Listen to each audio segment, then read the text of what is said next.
শেখ হাসিনার বিরুদ্ধে যে সমস্ত অভিযোগ আছে তার মধ্যে একটা হচ্ছে তিনি ছিলেন ভয়ানক প্রতিশোধ পরায়ণ।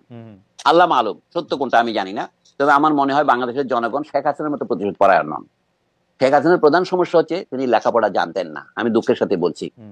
মানে তিনি ছিলেন এটা প্রমাণ কি, তিনি খালেদা জিয়া ম্যাট্রিক পাস করেছে কি করে নাই এই কথাটা এতবার বলতেন যে তিনি কিভাবে পরীক্ষা পাস করেছেন সেই পরীক্ষা থেকে তাকে জিজ্ঞাসা করে নাই। মানে তিনি যেভাবে কথা বলতেন তাতে তার মধ্যে কোনো প্রজ্ঞা আছে এটা মনে হতো না। এটা অ্যাবসলিউটলি রাইট স্যার, কিন্তু তার আশেপাশে যারা ছিলেন বড় বড় সার্টিফিকেটধারী, কারো কারো পিএইচডিও আছে, দুটো একটা দেড়টা, তারাও তো স্যার একই মানে তাকেই মনে করতেন, মানে মানে আমি জানি না, মানে তাহলে ওইটা কেমনে হলো? তারা তো স্যার একটু পড়ালেখা জানতেন, শিক্ষক, সাংবাদিক, বুদ্ধিজীবী, এরা কি এখন আচ্ছা ধরেন আমার তাদের কথা বাদ দে, আমার যে বন্ধুরা বলছেন বাংলাদেশে আমরা কি কারো প্রজা, আমাকে প্রজাতন্ত্র বলা হয় কেন? এখন সেটা আমাদের বন্ধুরা যারা শিক্ষিত, একটা পত্রিকার সম্পাদক, বিশ্ববিদ্যালয়ের অধ্যাপক, অবসরপ্রাপ্ত অধ্যাপক, তারা যদি এটা বোঝে না তাহলে আপনি শেখ হাসিনার চারপাশে যারা ছিলেন তাদেরকে কি অভিযোগ করবেন? না ঠিকই আছে, এই তো আমাদের গরিব দেশের অধ্যাপকরাও দ্বিতীয় শ্রেণীর অধ্যাপক। অনেকেই দেখা গেছে যে অনেকের চাওয়া ছিল যে আপনি সরকারে থাকবেন, অন্তর্বর্তীকালীন সরকারে, আপনার নেতৃত্বে শিক্ষা সংস্কার হোক, সরকারি নিয়োগ প্রক্রিয়া সংস্কার হোক, পিএসসি সংস্কার হোক, বিশ্ববিদ্যালয় সংস্কার হোক। আসলে যতগুলি সংস্কারের ব্যাপারে আপনার কথা যতজন শুনেছে তারা সবাই চেয়েছিল যে এইগুলির ব্যাপারে আপনার একটা প্রকাশ্য অংশগ্রহণ থাকুক।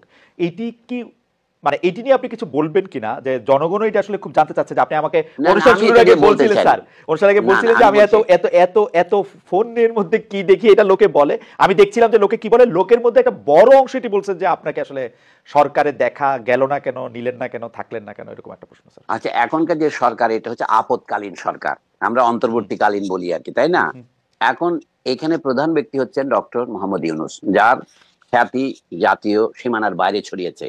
আপনি যদি বলেন যে আনন্দবাজার সঙ্গে কথা বলা যাবে না যেহেতু এটা আমাদের সীমানার বাইরে, বলা যাবে না আমি বলি নাই, আমি বলছি যারা এই আহ্বান জানাচ্ছে তারা হয়তো ভাবতেছে আয়ত্তের বাইরে, কারণ বাজারে আমি বলছি আর কি। এখন ডক্টর ইউনূস এতগুলি পুরস্কার পেয়েছেন আন্তর্জাতিক ভাবে, শুধু নোবেল পুরস্কার তো নয়, তিনি ম্যাগসেসে পুরস্কার থেকে শুরু করে আমেরিকান কংগ্রেসের গোল্ড মেডাল, প্রেসিডেন্ট মেডাল, তার পুরস্কারের তালিকা করতে গেলে এক জীবন পার হয়ে যাবে। রাইট। তো এইরকম আন্তর্জাতিক খ্যাতি সম্পন্ন একটা লোক এই শূন্যস্থান পূরণ করেছেন।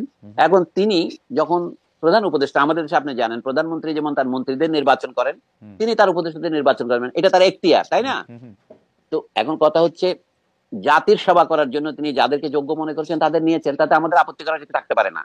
অ্যাজ অফ রাইট মানুষ কত কিছু আশা করতে পারে। সকল বিবেচনাতেই তো বোঝা যাচ্ছে যে অন্তর্বর্তীকালীন সরকার, যাদের আসলে জনগণের ম্যান্ডেট জিজ্ঞেস করলে যারা বলে যে জুলাই গণঅভ্যুত্থানই তাদের ম্যান্ডেট, তাদের তো আসলে সংবিধানটা সংস্কার করার কথা না। গণতান্ত্রিকভাবে নির্বাচিত হয়ে যারা আসবে তারাই সংবিধান সংস্কার করবে, সেটা আপনিও বলছিলেন। এবং প্রয়োজনে না, এটাই প্রয়োজন যে গণপরিষদে সেটিকে জানতে চেয়ে তারপরে সেটি করবে।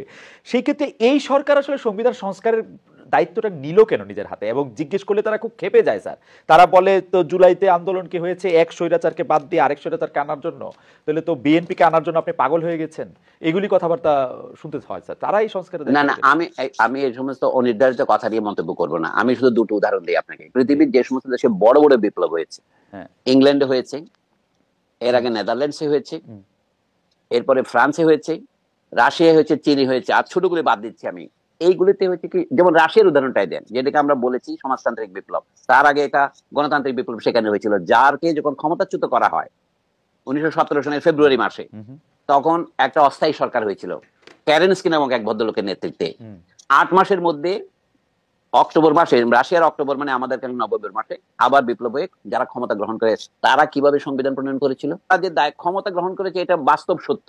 আমি আগেই বলেছি শূন্যতা পূরণের সরকার এটা। কিন্তু তারপরেও রাষ্ট্র চলতে হতে কতগুলো আইনের মাধ্যমে চলতে হয়। পুরনো আইনগুলো কিন্তু চলছে সব জায়গাতে। 1972 কি হয়েছিল বাংলাদেশে, প্রেসিডেন্টের একটা অর্ডিন্যান্স দিয়ে বলা হয়েছিল লজ কন্টিনিউয়েন্স অর্ডিন্যান্স, অর্ডার, তাই না? আগের ল গুলো চালু থাকবে। এটা ব্রিটিশ আমলের ল গুলো এইভাবেই চালু আছে আমাদের এখানে। তো এই সরকার তো কোনো লকে বাতিল করে নাই, সংবিধানকেও বাতিল করে নাই।